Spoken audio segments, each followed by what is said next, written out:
Napilitan akong dumaan sa sementeryo ng San Isidro noong gabing yon dahil sa biglaang ulan. Kahit alam kong mas mabilis ang ruta roon, ang bigat sa dibdib na dala ng paglalakad sa pagitan ng mga nicho ay hindi ko maalis. Pero ano nga bang magagawa ko? Kung hindi ako magpapakatabang, baka abutin pa ako ng madaling araw sa kakahanap ng alternatibong daan. Pagpasok ko sa makitid na daanan, parang may bumigat sa hangin.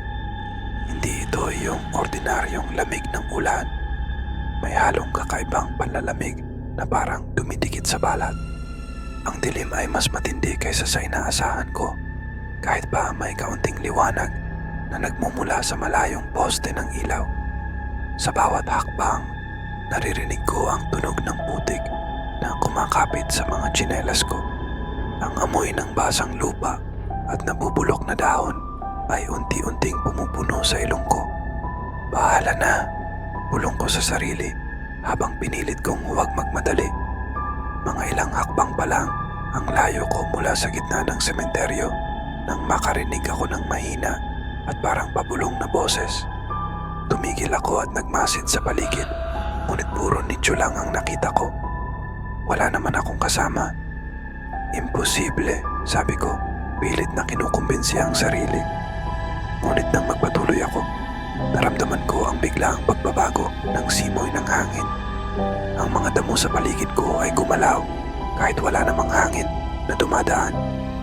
Ang liwanag mula sa poste ng ilaw sa dulo ng sementeryo ay parang lumabo.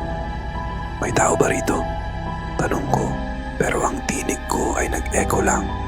Tila iniwasan ng paligid. Hindi ako nakakuha ng sagot, pero naramdaman ko ang malamig na dampi ng hangin sa batok ko. Paglingon ko, halos tumigil ang tibok ng puso ko. Sa di kalayuan, may isang anino ng babae na nakatayo sa pagitan ng dalawang nicho. Mahaba ang kanyang buhok at parang basang-basa siya sa ulan. Hindi ko maninag ang mukha niya, pero ang presensya niya ay parang sumisigaw ng panganib. "Miss, kailangan mo ba ng tulong?" Tanong ko kahit nanginginig ang boses ko. Sa halip na sumagot, unti-unti siyang lumapit. Hindi ko na malayan kung bakit hindi ako makagalaw. Ang mga paa ko ay parang nakadikit sa lupa. Habang palapit siya ng palapit, napansin ko ang hindi pangkaraniwang bagay. Walang bakas ng tsinelas o paa ang babae, kahit basang-basa ang paligid. Tumayo ang balahibo ko. Nang halos isang tipa na lang ang layo niya sa akin, naglakas loob akong umatras at tumakbo.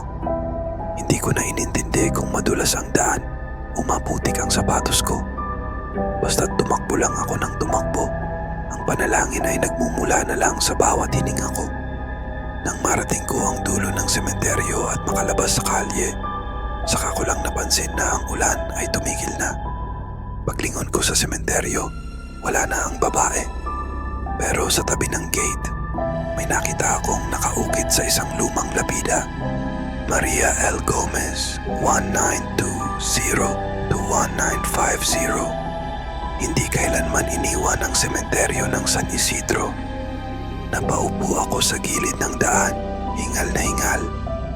Sa isip ko, hindi na ako babalik doon kahit kailan.